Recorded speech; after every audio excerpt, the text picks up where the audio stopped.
Now, while the Red Cross is starting to engage with Syrian officials, revelations from Wikileaks suggest that dealing with them is far from easy.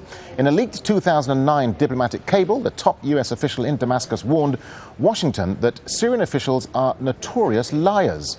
She said the hallmarks of Syrian diplomacy is, quote, at best abrasive and at its worst brutal. Well, for more on this, let's go to the head of our transparency unit, Clayton Swisher, who joins me in the studio now. Clayton, so another candid assessment that was never supposed to see the light of day, I guess. No, it wasn't, Darren. I mean, this is another cable with a lot of colorful descriptives.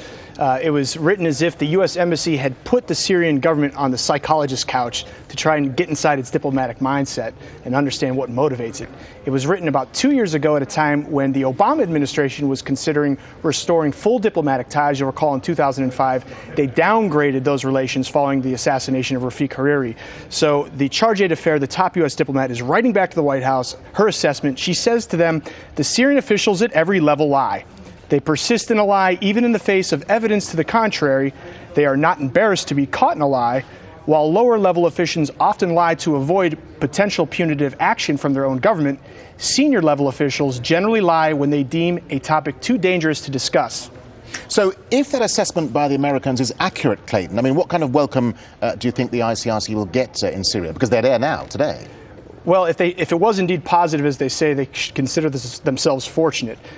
Human rights obviously isn't the Syrian regime's favorite subjects, and one can hardly imagine there was champagne corks popping when they walked in. To the contrary, this cable, written in secret, says that they could have expected an outright hostile reception. Connolly writes that officials artificially restrict their availability and can engage in harsh verbal attacks to intimidate and rattle foreign diplomats. The takeaway there, I guess, is that you're lucky in the first place if you get the meeting, and if you do get through the door, you can expect a harsh verbal lashing. So if the Syrian government then behaves in this way, Clayton, I mean, why would so many in the international community put up with it? Well, one of the things in the cable, as a final thought, Connolly offers, is her assessment that the Syrian government's ability to punch above its weight internationally is noteworthy. Much of its strength appears to lie in the talents of key individuals and their ability to collaborate with each other despite tensions and rivalries. Now, the cable doesn't say who those key peoples are, but if you just look at events in the last week, the U.S. government has ratcheted up sanctions against the Syrian government. They have put sanctions on the foreign minister, Walid Muallim, on the presidential advisor and spokeswoman, Buthaina Shaban.